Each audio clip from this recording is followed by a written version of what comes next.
За ямар үг байх юм бол тоо мал. За. Энэ харь үг. За. Ягаад тэгэхээр өнгөрсөн тоног та ярьжсэн. Малын тухай ярихад харь үг гэж хэлжсэн. Би буруу юу? Зөв үү? Зөв харь үг гэж хэлжсэн. Гэхдээ бас нэг багсаг тайлбар хэлжсэн шүү дээ. Санаж байна. Тэрийг бас санддаг. За.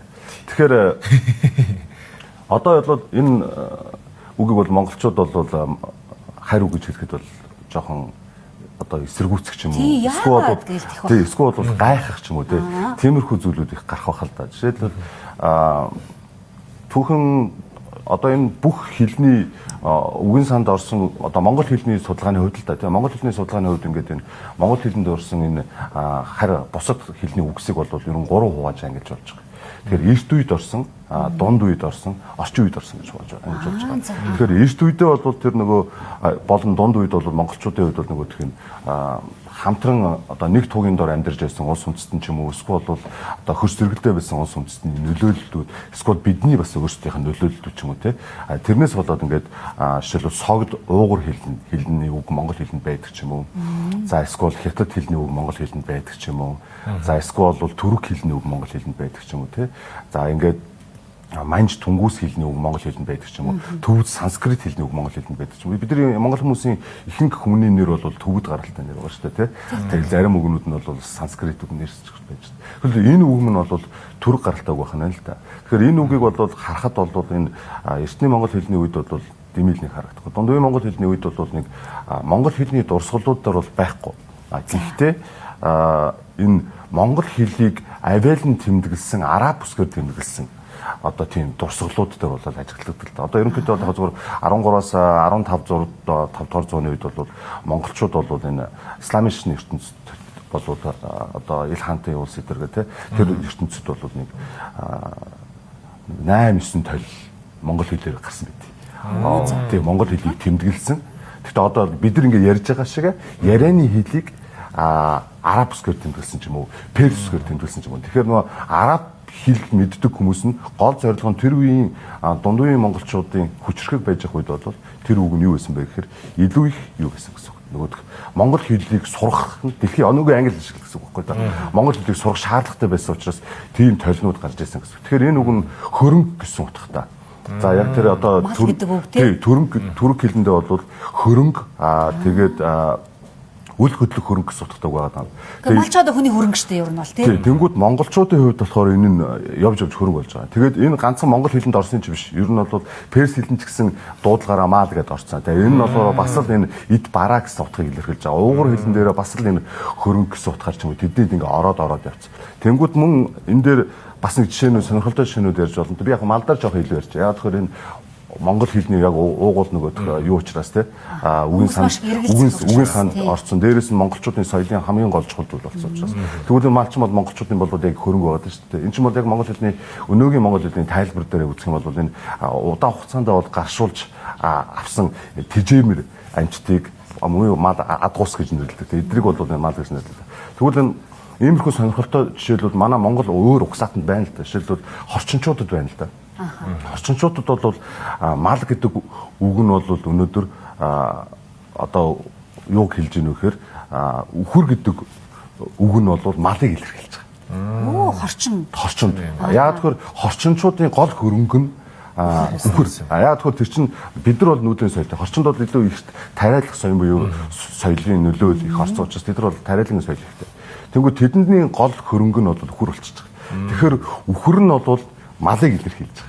Нийт малыг бол үхэр гэж нэрлээд тэгээд одоо шар гэдэг үг бол тэдний үгийн сангаас хасагдчихна гэсэн үг. Шар гэдэг үг. Шар нь үхэр нь шарыг илэрхийлээд одоо буцаагаад нөгөө адгуус гэдэг амтны нь бол нийтдээ юуг илэрхийлж байгаа малыг илэрхийлж байгаа гэсэн. Тэр адгуус чинь өөрөө монгол хэлний адуу гэсэн үг шүү дээ. Одоо өнөөдөр монгол хэлэнд бол хуучин бол малын оронд адуу байсан байна. Тэгэхээр тэнд бол тэр хэлбэрээ буцаагаа сэргээж гэнэ гэсэн. Тиймэрхүү тэр эртнээсээ жоохон салсан учраас тэр уугуул монгол хэлнийхээ үгийн сангийн анхны утгыг бол бас хадгалж авч үлдэж байгаа. Тиймэрхүү жишээнүүд бол ажиглагдаж байгаа. Ер нь бол тиймэрхүү зүйл бол монгол хэлэнд ганцхан одоо олон аюулгуунд бол харагдана гэсэн. Тэгэхээр монгол хэл судлахад энэ үгийн асуудлын үгийн утгыг судлахад бол голцоо олон нутгийн аялгуунуудаас дээрэс нь монгол хэлнээс ирс салаалan гарсан төрөл хэлнүүдийн баримтуудаас за ингээ ойролцоо монгол хэлтэй холбоотой нэг бүлэг хэлгийн асуудлуудаас нь судлаж харьцуулж иж гаргаж ирэх шаардлагатай. Нэг үгийг л ингээ сонсоход түүх нь бол маш их түүхийг агуулсан харагдаж штэ тий. Энэ бол гадаад хятадчуу маягийн үг. Тийм монголчууд ч ихнээсээ нүүдэлч юм байсан тариаланч байгаа. Тэгэхээр монголчууд бол энэ тариалангийн соёлтой холбоотой хэрэглэл тийм ээ. За ингээд ногоотой холбоотой үг хэллэг бол харьцангуй бага. Яг цөөн хэдэн ерөнхий нэрүүд бол байдаг.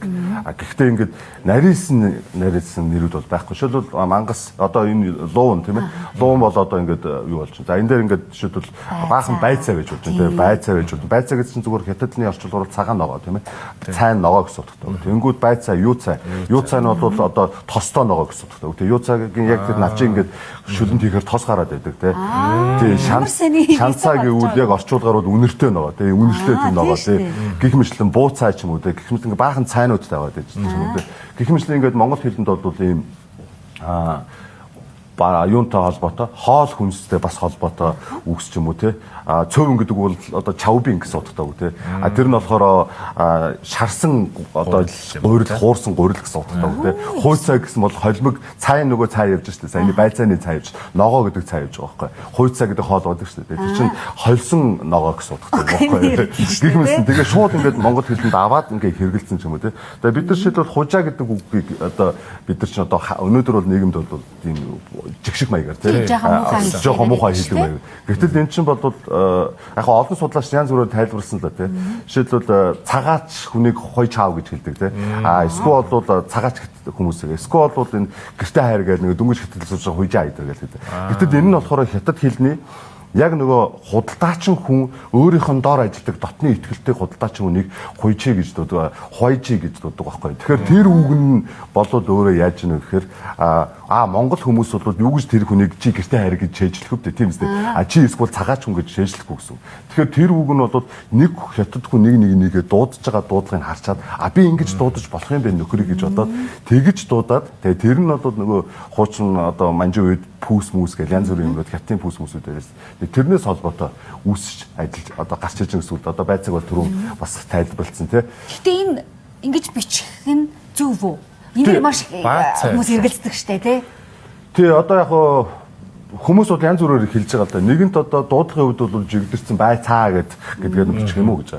Яг энд бол нөгөө угуул монгол хэлний үг харь гаралтай үгдгийг бол бичгийн хэлээр бол ялгаж өгдөг тэр монголчуудын уламжлалт тогтолцоо болгоо. Тэр зам монгол бичгээр бол байдаг. Тэгэхээр ингээд бид нар бол одоо кирилл үсэг дээр бол харах юм бол харь гаралтай үгдгийг ер нь танихд хэцүү болсон.